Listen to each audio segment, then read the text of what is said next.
இந்த குதிரை பேர விவகாரம் தொடர்பாக சட்டமன்றத்துல நடந்த அந்த வாத விவாதங்களை எப்படி பார்க்கிறீங்க? வெற்றி பெற்ற 6 பேரை ராஜினாமா செய்ய வைத்து எங்க சட்டமன்ற அலுவலகத்துல சபாநாயகர் அறையில ராஜினாமா செய்ய அவங்களா விருப்பப்பட்டு வர்றது எப்படி குதிரை பேரமாகும் கேக்குறாங்க. பெருந்துறை ஜெயக்குமார், தாராபுரம் சத்யபாமா, இன்னும் இருக்கிற 3 பேர் அவங்களுக்கு பெரிய பழக்கம் இல்லை. இவங்க நல்ல பழக்கம் தான். இவர்கள் பாத்தீங்கன்னா தெளிவாக சொன்ன உண்மை, குறிப்பிட்ட தொகை பணம் பேசி தெரிஞ்சுக்காங்க. அவர்களே சொன்னது. நான் வேணும் சொல்ல ஒரு சில ஆடியோவே பதிவு பண்ணி அனுப்பிச்சாங்க. அவர் மதத்தை முன்பக்கம் நிறுத்தி பின்னால் ஒய்கிறார். இவருடைய மொழி புலமை அல்லது மொழி சரளமாக பேச முடியாததற்கு கிறிஸ்துவம் காரணம் அல்ல, ஒரு வளர்ந்த சூழல் காரணம்.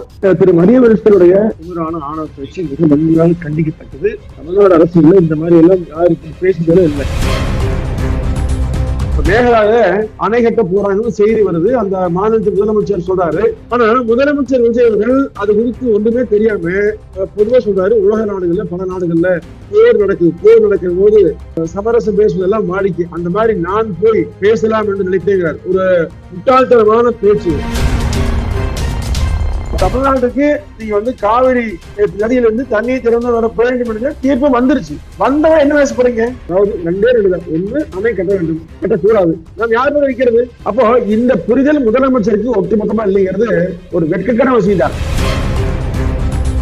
சினிமா காட்சியில வெற்றி பெற்று விட்டது என்பதை தாண்டி எதுவுமே இல்லை. உண்மையை சொன்னால் விஜயனுடைய இந்த மோசடி அரசியல் விரைவில் அம்பலப்படும். சட்டமன்றத்துக்கு வர்றது, வணக்கம் போடுறது, ஒரு ரீல்ஸ் போடுறது, கையாட்டுறது, இது மட்டும் நாட்டு மக்களை பாதுகாக்காது. இது மிகப்பெரிய ஆபத்தை நோக்கி தமிழ்நாடு போயிட்டு இருக்கு.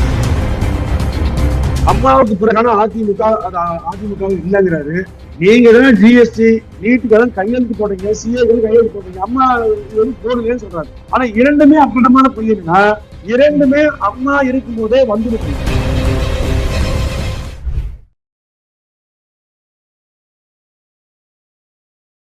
அனைவருக்கும் அன்பு வணக்கம். இன்றைய சிறப்பு நேர்காணலில் நம்மோடு அதிமுகவை சேர்ந்த திரு பொங்கலூர் மணிகண்டன் அவர்கள் இணைந்திருக்கிறார். அவரிடம் தற்போது அதிமுக தொடர்பான பல்வேறு விஷயங்கள் பற்றி பேசலாம். சார் வணக்கம். சார் வணக்கம்.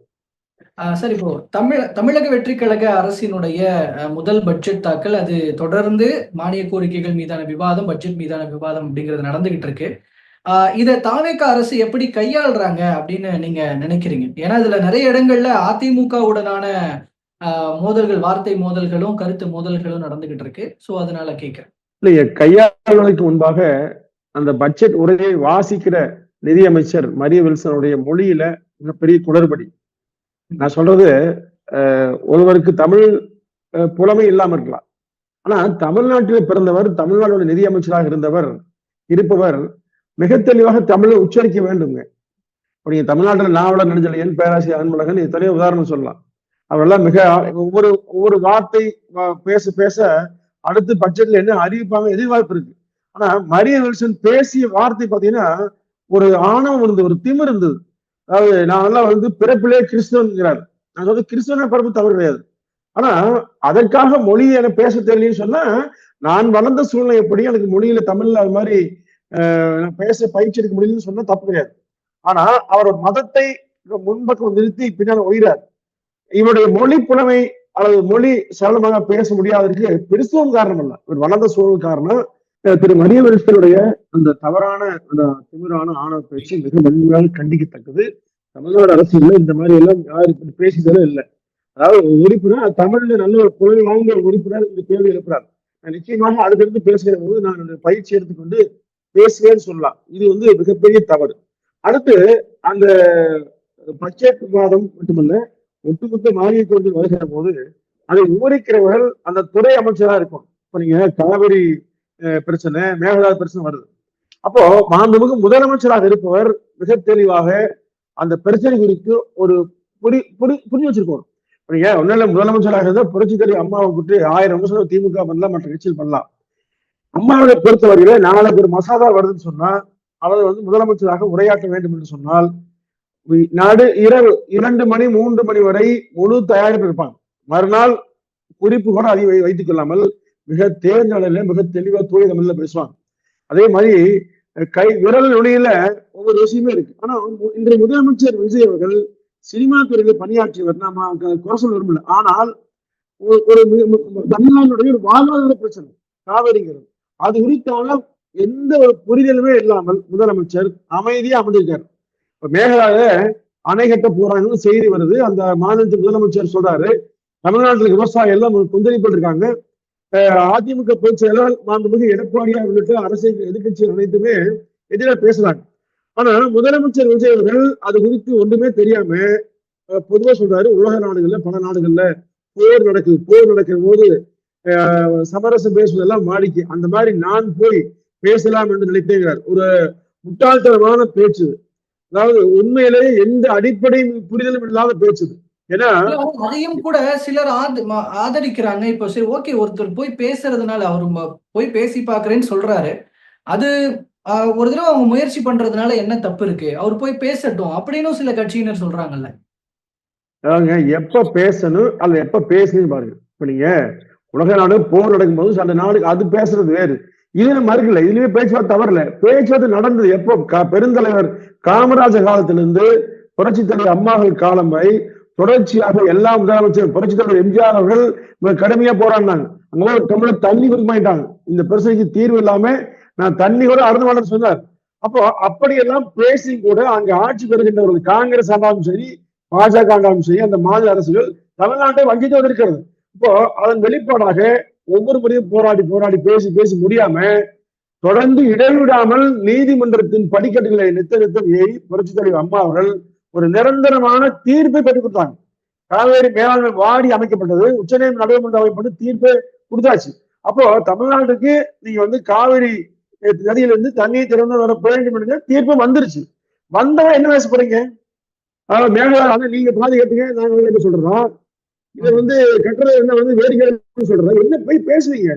அணை வேண்டுமா வேண்டாமா? அன்புமணியுடைய சௌமியா அன்புமணியுடைய அந்த கருத்து அற்புதமான கருத்து. அதாவது ரெண்டே ரெண்டு, ஒண்ணு அணை கட்ட வேண்டும், கட்டக்கூடாது. நாம் யார் மேல வைக்கிறது?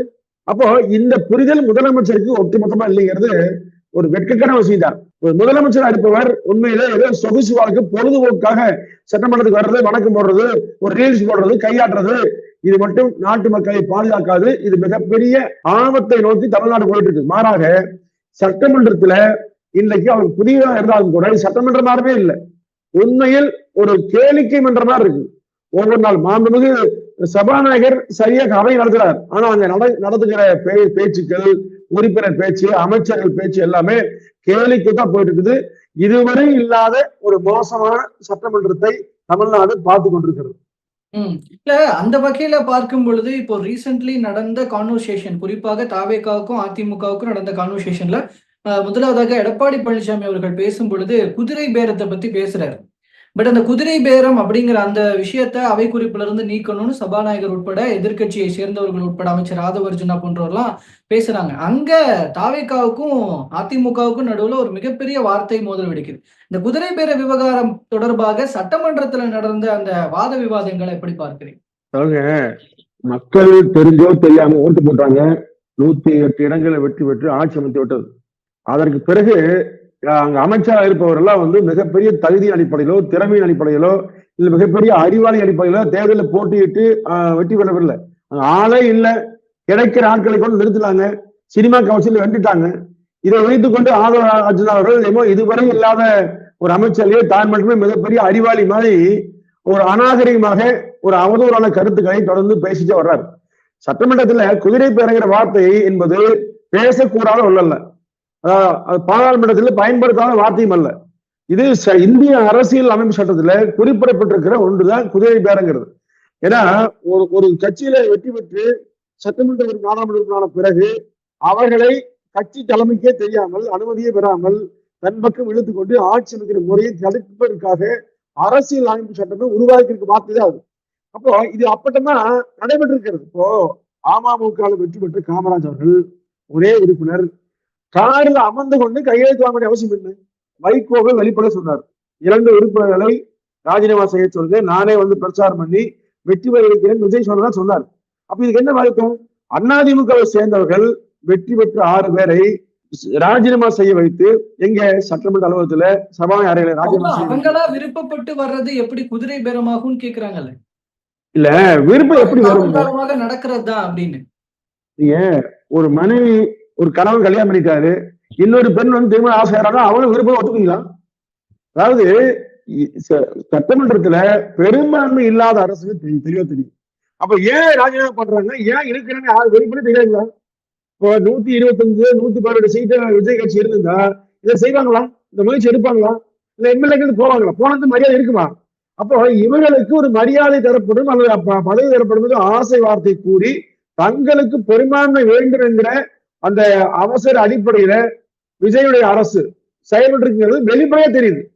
ராஜினாமா செய்ய வைத்து அதே சட்டமன்றத்தில் அறையில் அமைச்சர் அறைக்கு சென்று கட்சியில சேர்ந்து உறுப்பினர் கார்டு வாங்குறேன்னு சொன்னா இது எவ்வளவு ஒரு மோசமான நடைமுறை. தமிழ்நாடு சட்டமன்றம் கண்டிராத ஒரு புதிய நடைமுறையை தூய் ஆட்சிங்கிற பேர்ல விஜய் சொல்லி தமிழ்நாட்டு மக்களை ஏமாற்றிருக்கிறார். அதாவது எந்த மாற்று கட்சியும் இல்லை, மாற்று சிந்தனையும் இல்லை, மற்றும் ஒரு கட்சி சினிமா காட்சியில வெற்றி பெற்று விட்டது என்பதை தாண்டி எதுவுமே இல்லை. உண்மையை சொன்னால் விஜயனுடைய இந்த மோசடி அரசியல் விரைவில் அம்பலப்படும். ஓகே, இல்ல இந்த குதிரை பேர விவகாரத்துல இந்த இப்போ அதிமுக சைட்ல இருந்து இத்தனை எம்எல்ஏக்கள் அந்த பக்கம் ராஜினாமா பண்ணி அங்கிட்டு போனாங்க அப்படிங்கிற வகையில உரிமைக்காக இப்ப அதிமுக வந்து பேசுறாங்க. சபாநாயகரும் அதை தான் சொல்றாரு. அதுக்காக அதிமுக பேசுறாங்கன்னா அதை அனுமதிக்கிறாங்க. கூட அதிமுகவுக்கு சப்போர்ட்டிவா இப்ப அதிமுகவுக்கு அகைன்ஸ்டா பேசுற தாவேக்காவுக்கு அகைன்ஸ்டா இந்த பக்கம் அதிமுகவோடு சேர்ந்து திமுகவும் பேசுது. இப்ப அந்த இடத்துல நீங்க அதை பார்த்திருப்பீங்கன்னு நினைக்கிறேன். சபாநாயகர் அவர்கள் கூட இப்ப இந்த இடத்துல நீங்க எதுக்கு திமுக அதிமுகவும் சேர்ந்துக்கிறீங்க அப்படின்னு சொல்லி கேட்டதுக்கும் உள்ள ஒரு பெரிய எதிர்ப்பலை கிளம்புச்சு. அப்ப இங்க திமுக அதிமுக ஒன்று சேர்றதுன்றது இங்க வேறு கண்ணோட்டத்துல தானே பார்க்கப்படுது. இல்ல எங்க ஒன்று சேர்றதுங்க, அதாவது ஒரு விஷயத்துல இப்ப ஆளுகிற தரப்பு தாவேக்க அரசு, இப்போ அதிமுக திமுகவையோ திமுக அதிமுக பேச என்ன பயனுங்க? ஆட்சி வந்து கட்சி வந்து பேச முடியும். அந்த கட்சி செய்யக்கூடிய சட்ட விதிமுறை உண்மை சொன்னா இது சட்டவிரோதமான ஆட்சி அது. அதாவது முறையாக வெற்றி பெற்று ஆட்சி ஆதரவு கொடுத்து ஆட்சி அமைப்பது வேறு. ஆனால் மாறாக குதிரை பேரத்தின் மூலமாக எண்ணிக்கை குறைச்சு மெஜாரிட்டி உருவாக்கிய அளவுக்கு சட்டவிரோதமான செயலை தொடர்ந்து செய்கிறாங்க. இதை திமுக கண்டிக்கிறது, அதிமுக கண்டிக்கிறது. அவர் 2 பேரும் கண்டிக்கிறவங்க ஒன்றாம் வரைன்னு சொன்னா தவறு செய்வதை எதிரிக்கிற நண்பராக யார் எதிரியோ அவர் நண்பன் தானே. அந்த அடிப்படையில் இன்னைக்கு பொது எதிரியா திமுக சரி அதிமுக சரி விஜய் தான் மாறி இருக்காரு. அந்த விஜய் தான் எது பேச வேண்டியது இருக்குது.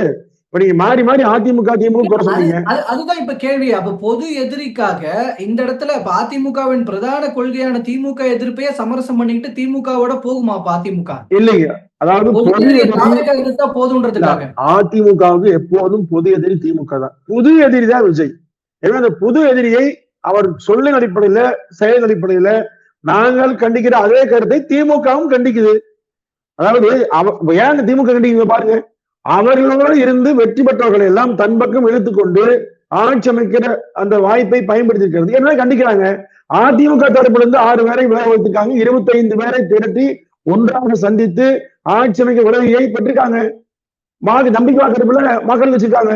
அப்போ அதிமுகவும் பாதிச்சிருக்குது, திமுகவும் பாதிச்சிருக்குது குதிரை பேரத்துல. எனவே அதை கண்டிப்பதில் ஒன்றாக பேசுகிற போது நீங்க ஒண்ணு சேர்ந்து சொன்னபடி ஒரு தவறு செய்யறாங்க, நீங்க செய்யற தவறு 2 பேரும் சொன்னா ஒன்னா சொல்லி போறேன்னு என்ன இருக்குது? அப்போ இது என்ன பயம்னா ஒட்டுமொத்தமா தாவேக ஆட்சிக்கு ஆதரவளிப்பை விட எதிர்த்தரப்பிட அதிகமான எண்ணிக்கை உறுப்பினர் இருக்காங்க.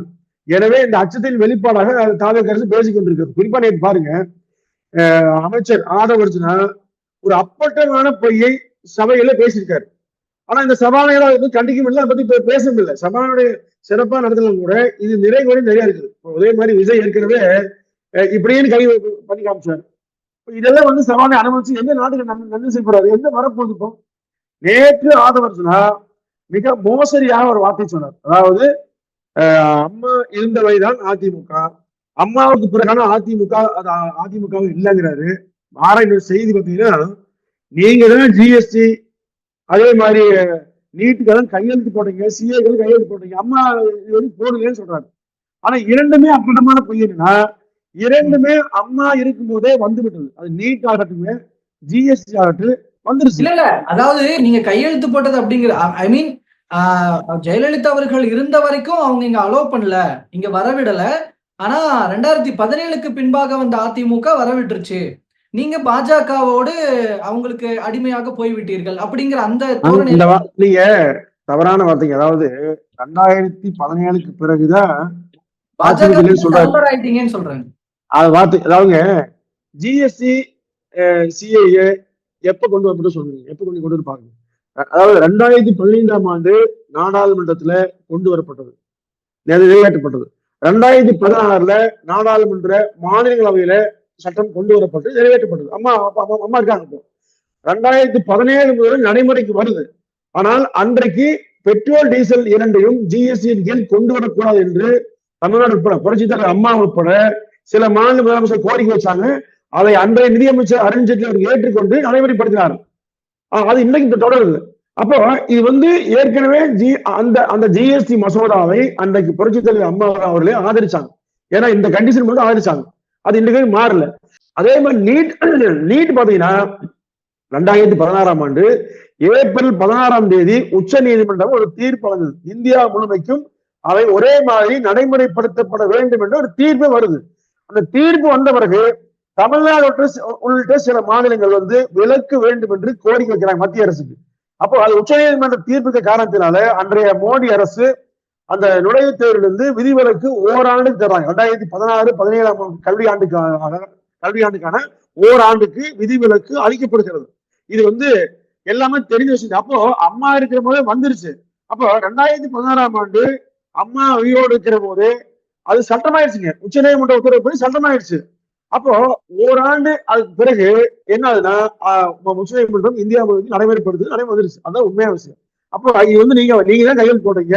உங்க காலத்துக்கு பிறகு எல்லாம் வந்ததுன்னு சொல்றது எவ்வளவு அப்பட்டமான போய்க்குது. அம்மா காலத்தில் நடைமுறைப்படுத்தப்பட்டது அது. அப்ப தொடர்ந்து எல்லாம் விதிவிலக்கு யாரும் தர முடியாது. உச்ச நீதிமன்ற தீர்ப்பு அடிப்படையில செஞ்சுட்டாங்க. எனவே நோக்கம் என்னன்னு சொன்னா அதிமுகவை பலகீனப்படுத்த வேண்டும் என்கிற ஒற்றை நோக்கத்தை தாண்டி உண்மையிலேயே திரு விஜய் தூயாட்சி நடத்துவதா இருந்தா மெஜாரிட்டி வரலையா, நான் பதவி விலகி ஆட்சி கழிச்சிட்டு நான் தேர்தல் சந்திக்கிறேன்னு போங்க, தைரியம் போங்க. இன்னொரு கட்சியை பிளவுபடுத்தி அவங்களே விரும்பி வந்தான்னு சொன்னா இந்த வார்த்தை சரியா? எப்படி விரும்பி வந்தாங்க? அதை எப்படி நோட்டிஃபை பண்றாருன்னா, உண்மையான அம்மாவினுடைய விசுவாசிகள், உண்மையான புரட்சி தலைவருடைய விசுவாசிகள் தாவேக்கா பக்கம் வராங்க. ஏன்னா முன்னதாகவே ஒரு நாள் சொன்னாரு, நாங்க தான் இப்போ அம்மாவினுடைய ஆட்சியை கொடுத்துக்கிட்டு இருக்கிறோம் அப்படின்னு சொல்றாரு. இல்ல, உண்மையான அம்மா விசுவாசிகள், எம்ஜிஆர் விசுவாசிகள் விஜய் கட்சி ஆரம்பிச்ச போது ஏன் வரல? ஒருவேளை அம்மா விசுவாசிகள், எம்ஜிஆர் விசுவாசிகளும் தாவேக்கா தோற்று வந்துருப்பாங்களா? எதுக்காக வர்றாங்க? என்ன நோக்கத்தில் வர்றாங்க? இங்க ஆளுங்கட்சி வந்துட்டீங்க. அப்போ 5 காலம் பதவி எடுக்க போறீங்க. அந்த நிலத்துல வந்தால் பதவி கிடைக்கும். நாடாளுமன்ற தேர்தல் வருது, உள்ளாட்சி தேர்தல் வருது, இன்னும் சில வாடி பதவிகள் இருக்குது. சில எம்எல்ஏக்கள் போனாங்க, விலகி போனாங்கன்னா எம்எல்ஏ ஆனாங்கன்னா மந்திரி ஆகலாம். இதை தாண்டி விஜய் மிகப்பெரிய அறிவாளி, உலகத்திலே இல்லாத மிகச்சிறந்த ஆட்சி கொடுக்க போறாரு. தமிழ்நாட்டில் அம்மாவும் எம்ஜிஆர் எடப்பாடியும் செய்யாத திட்டங்களை நிறைவேற்ற போறாங்களா? அப்படி சொன்னாங்களா? அல்ல. அவர்கள் நோக்கம் பதவி. அதை பயன்படுத்தி கொண்டு மெஜாரிட்டி இல்ல. எனவே இவரெல்லாம் விட சொல்லி நீங்க பெருந்துறை ஜெயக்குமார், தாராபுரம் சத்யபாமா, இன்னும் இருக்கிற 3 பேர் எனக்கு அவங்களுக்கு பெரிய பழக்கம் இல்லை. இவங்க நல்ல பழக்கம் தான். இவர்கள் பாத்தீங்கன்னா தெளிவாகவே சொன்ன உண்மை, குறிப்பிட்ட தொகை பணம் பேசி கொடுத்துருக்காங்க. அவர்களே சொன்னது.